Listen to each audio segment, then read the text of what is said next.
அகிலாண்ட கோடி பிரம்மாண்ட நாயகி, காலத்தை வெல்லும் கலியுக தெய்வம் ஜேஷ்டாதேவி செங்கற்பட்டு மாவட்டம் திருக்கழுக்குன்றம் வட்டம் வீராபுரம் கிராமத்திலே பன்னெடும் காலமாக ஆட்சி செய்த ஒரு தெய்வம். காலத்தின் கோலத்திலே மண்ணிலே புதைந்து பிறகு வெளிவந்து இப்பொழுது அருள்பாலித்து கொண்டிருக்கிறாள். இந்த தெய்வத்தினை அவருடைய புத்திரிகளாக குலிகன், மாந்தி என்ற 2 தன்னுடைய குழந்தைகளோடு இங்கே அமர்ந்து நமக்கு அருளாசி செய்து கொண்டிருக்கிறார். சுமார் 2000 வருஷத்திற்கு மேற்பட்ட இந்த தெய்வீக திருவுருவம் இப்பொழுது எந்த ஒரு விண்ணமும் இல்லாமல் எழுந்தமர்ந்து காட்சி தருகிறாள். கேட்ட வரம் தருவாள். நம்பி வந்தோருக்கு கை கொடுக்கும் அற்புத நாயகி. இந்த நாயகியினுடைய திருக்கோயில் புனரமைக்கப்பட்டு இப்பொழுது ஆராதனைகள் செய்து கொண்டிருக்கிறோம். ஒவ்வொரு நாளும் மாலை 6:30 மணிக்கு அம்பாள் அன்னப்பிரசாதம் வழங்குவாள்.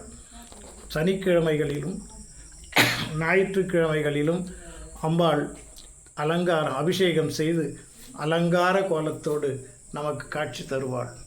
இந்த அம்பாளுடைய சன்னிதானத்திலே வாசற்காவலர்களாக பதுமநிதி, சங்கநிதி அமர்ந்து கொண்டு நமக்கு வேண்டிய செல்வங்களை தருகிறார்கள். அத்தோடு அம்பாளோடு அவதாரம் செய்த காமதேனு, இங்கே காமதேனுவை நீங்கள் பாருங்கள். இந்த காமதேனுவனுடைய முகத்தோற்றம் நீங்களே பேசிக்கொண்டிருக்கக்கூடிய ஒரு தெய்வமாக காட்சி தருவாள். இந்த காமதேனு கேட்டு எனக்கு இடமளியுங்கள் என்று வந்தமர்ந்த தெய்வமாக இருக்கிறார்கள். இங்கே காமதேனுவுக்கு பக்கத்திலே மகாதேவியினுடைய சகோதரி தனக்கு விருப்பமான பட்சி ஆந்தையோடு சேர்ந்து இங்கே தாமரை பீடத்திலே அமர்ந்து கொண்டிருக்கிறார்.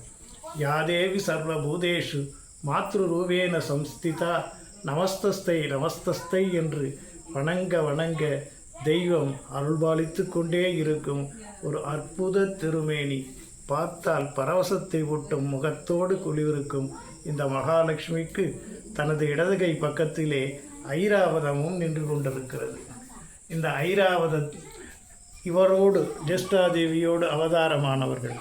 குபேரன் செல்வங்களை கொண்டு செல்வதற்காக ஐராவதத்தை பயன்படுத்தி கொண்டார். நம் வீட்டிலே செல்வ வளம் பெருக வேண்டுமானால் இந்த ஐராவதத்தையும் வணங்க வேண்டும். அத்துடன் இவர்களோடு சேர்ந்து அவதாரமான கல்பதரு என்ற ஒரு நாம் கேட்காமலே நினைத்தால் கொடுக்கும் விருட்சம் என்று சொல்வார்கள்.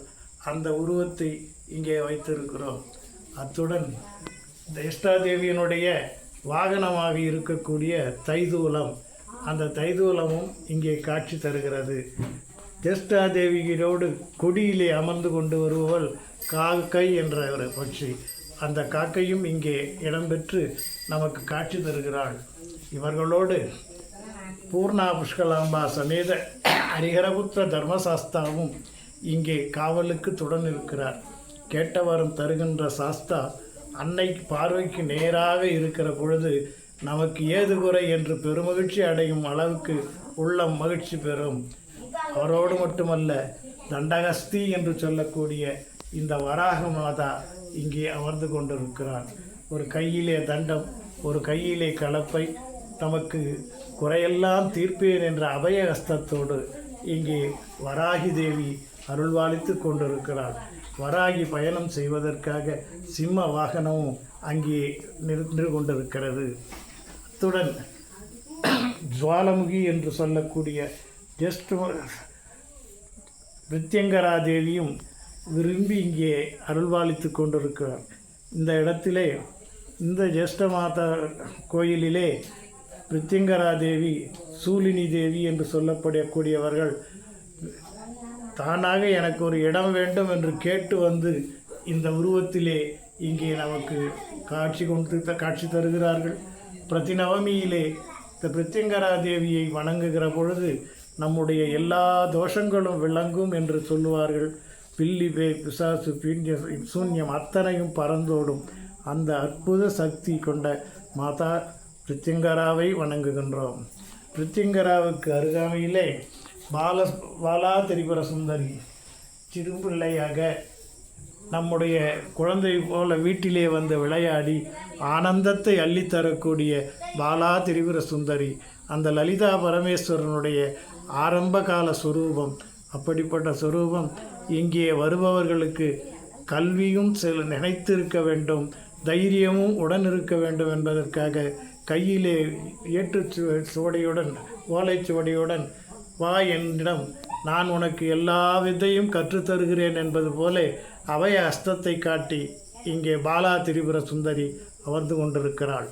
அத்துடன் அன்னவாகனத்திலே பவனி வரக்கூடியவர், வெள்ளை தாமரையிலே அமர்ந்திருக்கக்கூடியவர், விதியை எழுதும் பிரம்மாவினுடைய சகபத்தினி, வீணையை கையிலே கொண்டு புஸ்தகத்தை கையிலே ஏந்தி அமர்ந்து கொண்டிருக்கக்கூடிய மகா சரஸ்வதி. இந்த சரஸ்வதிக்கு விசேஷமான ஒரு பலன் உண்டு. ஒவ்வொரு பிள்ளைகளும் நாயுருவி இலை கொண்டு மாலை சாற்றி அம்பாளுக்கு தீபம் ஏற்றினால் கல்வியில் தடையில்லாமல் அவர்கள் வெற்றி பெறுவார்கள். அது இந்த கோயிலிலே இந்த சரஸ்வதிக்கு மாலை சாத்தி வெற்றி பெற்றவர்கள் இருக்கிறார்கள். அதுபோல் பிள்ளைகள் படிப்பிலே தடுமாறுகிற பொழுது இந்த வீணா புஸ்தகதாரிணி அந்த மகா சரஸ்வதியை வணங்கும் பொழுது கல்வியிலே தோல்வி இல்லை, வெற்றி நிச்சயம் என்பதை அருள்வாளிக்கின்ற இந்த மகா சரஸ்வதி. இத்துடன் இந்த கோயிலை சுற்றி நாகராஜா இருக்கிறார். பின்னாடி